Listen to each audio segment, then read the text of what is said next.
90% लोग ये गलतियां करते हैं। अगर आप भी ये गलतियां कर रहे हैं तो आपको ये वीडियो पूरा देखना चाहिए, क्योंकि एक गलती पूरा डॉक्यूमेंट खराब कर सकती है। दोस्तों, एमएस वर्ड पर काम करते समय कई यूजर्स बार बार कुछ कॉमन गलतियां करते हैं, जैसे कि स्पेस से फॉर्मेटिंग करना, एंटर से पेज बदलना या स्टाइल का प्रयोग बिल्कुल ना करना। इन गलतियों की वजह से डॉक्यूमेंट ना सिर्फ अनप्रोफेशनल दिखता है, बल्कि उसका प्रिंट करते समय या उसका पीडीएफ बनाते समय या उसको शेयरिंग करते समय भी प्रॉब्लम आती है।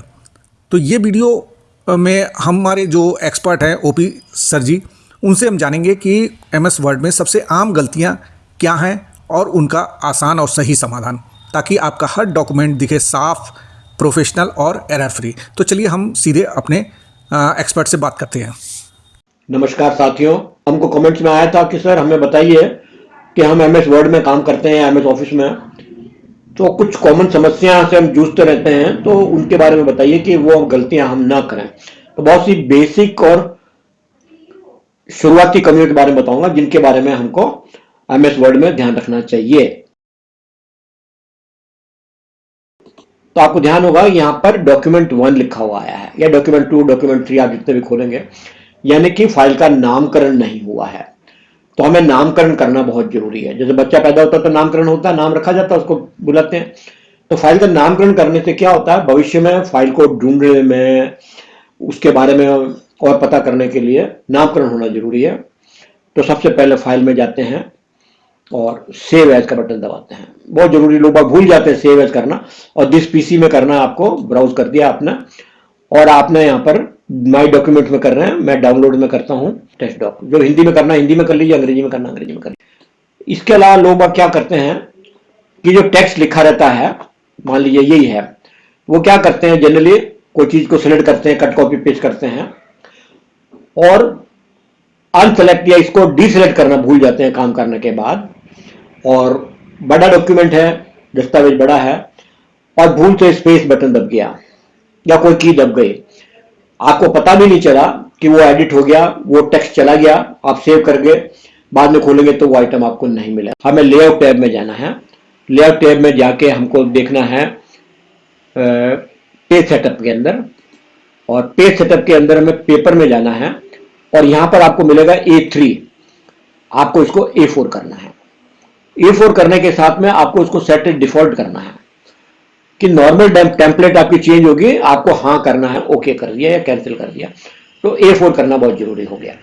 जब A4 में जाते हैं यहां पर पेज साइज के अंदर, तो डायलॉग बॉक्स लॉन्चर में गए, साथ में मार्जिन भी जरूर चेक कर लें। मार्जिन अमूमन हम 2.5 सेंटीमीटर छोड़ते हैं, टॉप में 2.5 सेंटीमीटर लेफ्ट में, ताकि सीनियर्स को या कोई नोटिंग करनी हो या फ्लैग लगाना हो तो हम रख सकें बॉटम राइट के अंदर। और ये ध्यान रखना, पोर्ट्रेट चाहिए या लैंडस्केप, ये आपका पहले से तय होना चाहिए। इसको चाहे तो सेटल डिफॉल्ट जरूर करें। और साथ में हेडर फुटर भी हम रखते हैं कि हेडर फुटर कितना रखना है, तो वो सब चीजें हम यहाँ पर जो है जाके चेंज कर सकते हैं, सेट डिफॉल्ट कर सकते हैं। व्यू टैब में जाना है। व्यू टैब में आपको देखना है कि रूलर सिलेक्टेड हो, किसलिए, उसका कारण आने वाला। आपको ध्यान रहता है कि ये मेरा कागज जो है A4 का, ये पूरा साइज है, इसमें ये शेडेड एरो दिख रहा है, ये लेफ्ट मार्जिन है, ये शेडेड एरो है जो राइट मार्जिन है, और यह टाइप होने की समस्या यहाँ पर मेरा सेंटीमीटर में दे रखा है, इंचों में दे रखा है, तो यहां पर मैं जो है टाइप कर सकता हूं, इस एरिया में टाइप कर पाऊंगा मैं, ओके। पर अब क्या होता है, मैंने मान लीजिए टेक्स्ट पेस्ट कर दी, यहां पर मैं टेक्स्ट पेस्ट कर देता हूं, मेरी लाके ये ले आया मैं यहां पर।